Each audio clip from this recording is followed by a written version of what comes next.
I am driven by my understanding of God wants our world to be a space where every person be able to contribute to the environment that they are part of. That's how it should be. But I'm not seeing that around us. Society is not doing what they're supposed to be doing, and that really makes me mad.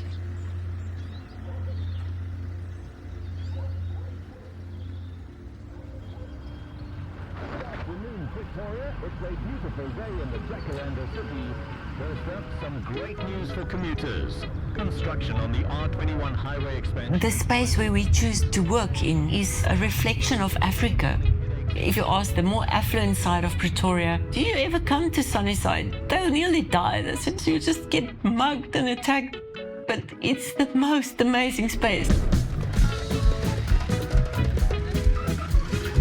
It's vibrant. It's alive. There is sort of a reflection of Africa. There's like 54 countries in Africa, and you will find someone of each of those countries here in Sunnyside. You will smell chicken getting fried and maguinyas, these nice little fed cooks, and vegetables, and running small businesses of hair and nails and doing sewing work. So it's such a beautiful, vibrant space.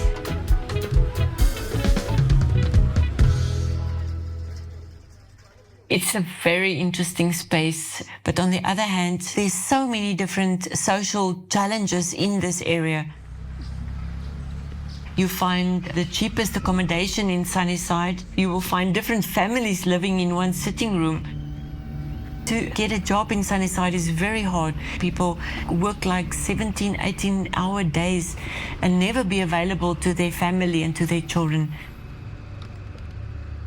Different gangs target young people, providing them with an income and a livelihood, which is sad and dangerous.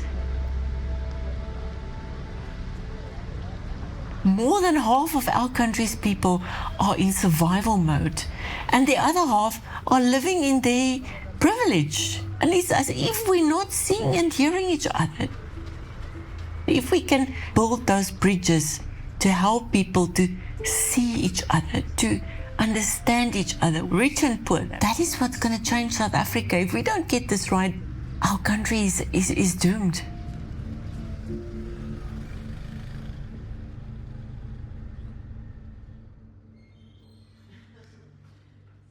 In the beginning years of PEN, we had a very strong sort of a charity response of if we just give people enough things and clothes and food, they will be fine. But we realized that that is not really helping anybody if their mindset haven't changed. A mindset of, I can't do anything for myself, everybody owes me, entitlement.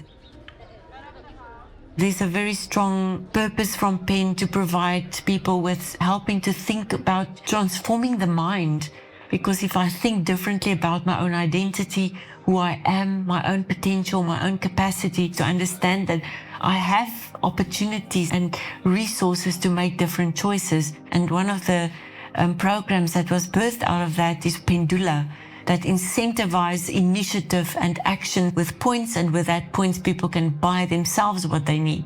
So it's not us handing out things anymore, but people with dignity can buy things for themselves and to have dignified choices.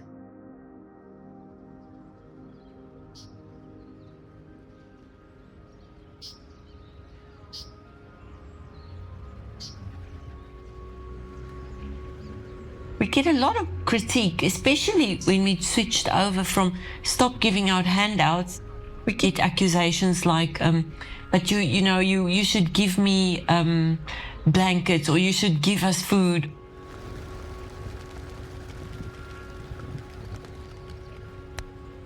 It's hard to convince people that we have a principled base from where we operate, when your need is really just you are hungry and you are desperate for food. To operate within doing the right thing, it's hard to often know what is the right thing to do in this context, because the contexts are complicated. We are really trying to impact the lives of people, and if I listen to the stories of people who've been impacted by PEN, we did good so far.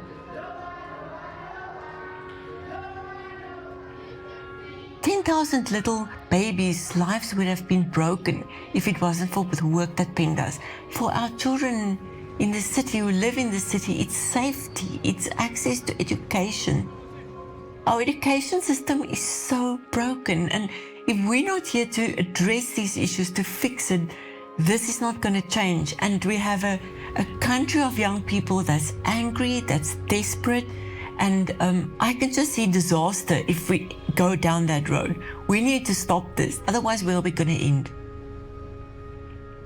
We're fighting different giants, to be honest. The capacity we have is limited. We have the content, we have the models developed, but we don't have enough resources to really just do what we know we can do. And if we have the right support, the impact we can make is really, really going to change the face of poverty in South Africa.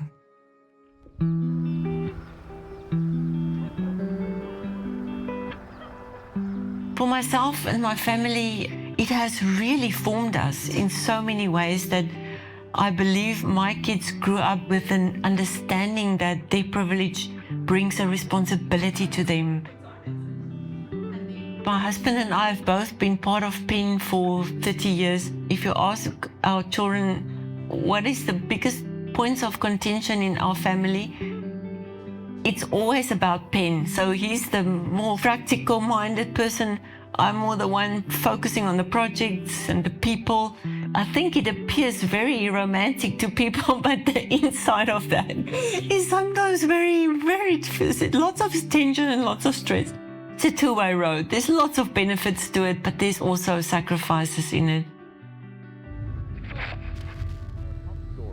The country's unemployment rate has reached a record high, with new statistics painting a grim picture for millions of job seekers. According to the latest report from Stats SA, the official unemployment rate has... In our understanding of what is part of the solution that PEN brings, it's a really healthy community.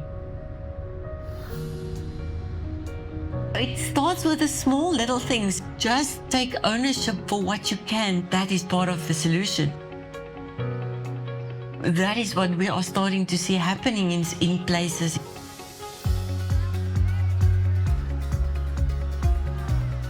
People start taking ownership for their little block, a small community by themselves who actually responds in their own environments in a positive way, in a taking responsibility for my life kind of way. It is the small moments that makes the difference. A smile, a random act of kindness, the moment that you see the light goes on for the first time at the end of someone's dark tunnel. Those are the things that keeps me going. We often get lots of critical feedback on, no, but you try to do everything, you try to be everything to everybody. But one of the most important things that we understand our goal and our purpose in PEN is to be true to the people we serve, because we believe that people are capable of building true healthy communities that can care for themselves. Many look at success in a very specific way. Goals and accomplishments. For us, success needs to be defined in are we helping people to transform their hearts and their minds and their communities?